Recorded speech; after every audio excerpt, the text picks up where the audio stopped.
Everyone, today we'll study about the lymphatic system.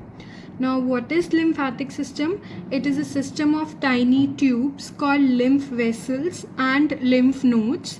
Lymph nodes are also known as lymph glands in the human body, which transports the liquid called lymph from body tissues to the blood circulatory system.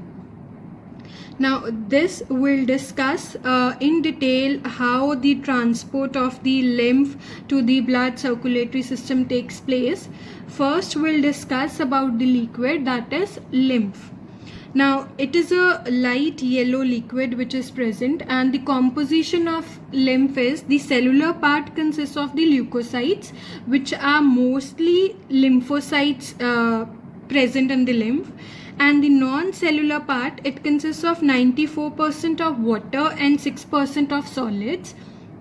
Now, the solids which are present in the lymph, they comprises of the proteins, fats, carbohydrates, enzymes, the antibodies produced by the lymphocytes. These all comprise of the solids present in the lymph. Now, if we talk about the functions of the lymph, the first is nutritive function. Now, what is nutritive function? That the lymph which is present, it supplies nutrition and oxygen to other parts where blood cannot reach. So, lymph provides the oxygen and nutrition there. Then you have the drainage. So wherever the excess tissue fluid is present and the metabolites are present, they return the proteins to the blood from the tissue spaces. So this whole drainage takes place with the help of the lymph. Then we have absorption.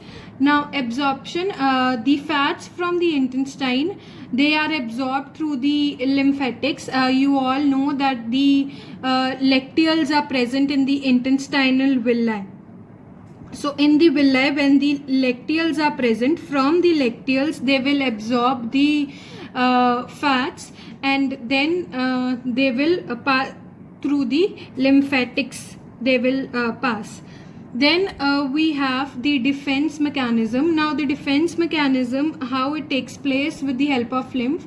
Lymphocytes and monocytes of the lymph, they function to defend the body. What they do is, see, the lymphocytes, they are also known as the soldiers of the body. So whenever the lymphatics present, they will remove the bacteria which come from the tissues. So the lymph nodes, what they do is, lymph nodes, they are present in your groin region, they are present, the tonsils are present in towards the sides of your neck. These are the lymph glands which are present. So they localize the infection in that part, the tonsils and the lymph nodes. They will localize the infection in that part only, and they will prevent it from spreading to the body parts as a whole. We have another organ which is known as spleen. Now, spleen is the largest lymphatic organ, and it is reddish brown in color, and it is situated in the abdomen behind the stomach. Above the left kidney it is present. Now, what is the function of the spleen? It acts as a blood reservoir, and it produces lymphocytes. So, and any of the blood cells, the RBCs which are worn out, the spleen will destroy those RBCs, and in the embryo stage, the spleen produces RBCs. So the basic function is that it helps in destroying the worn out RBCs and in the production of the lymphocytes.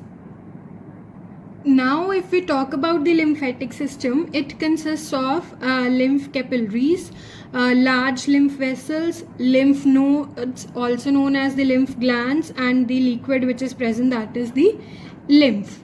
Now, first we'll discuss what are lymph capillaries. These are the tiny tubes which are present in the whole body. They are similar to the capillaries, blood capillaries which are present. But the difference between them is that if you consider the difference between the blood capillaries and the lymph capillaries, the difference is that the blood capillaries, they are close ended and they have pores which are bigger in size in comparison to the blood capillaries. Now, since the end of the lymph capillaries in the tissue of the body is closed, the pores which are present, they will help to seep the tissue fluid into the walls of the lymph capillaries, and then these larger protein molecules which are present in the tissue fluid, they enter the lymph capillaries. Otherwise, these larger protein molecules, they cannot pass into the blood capillaries because the pore size is small. Now, what happens is lymph containing the large protein molecules, digested fat, germs, fragments of dead cells from the tissue fluid around the body cells, it seeps into the lymph capillaries which are present throughout the body, and from the lymph capillaries it passes into the larger lymph vessels containing the lymph nodes. Now, these lymph nodes which are present, they help to clean the lymph because they contain lymphocytes. Lymphocytes are the WBCs, which are also known as the soldiers of the body. So these WBCs, they eat the germs and the dead cells, and they also make antibodies. So these antibodies protect the body from the disease. Now, once the lymph is cleaned, the cleaned lymph containing the large protein molecules, digested fat, other useful material, it is transported by the lymph vessels to the larger veins. Now, what are the large veins? These are the subclavian veins which are present beneath the collarbone. So these veins then carry lymph to the heart. Now, in this way, the circulation of the lymph from the body tissues to the heart is completed. I hope it is clear. Thank you.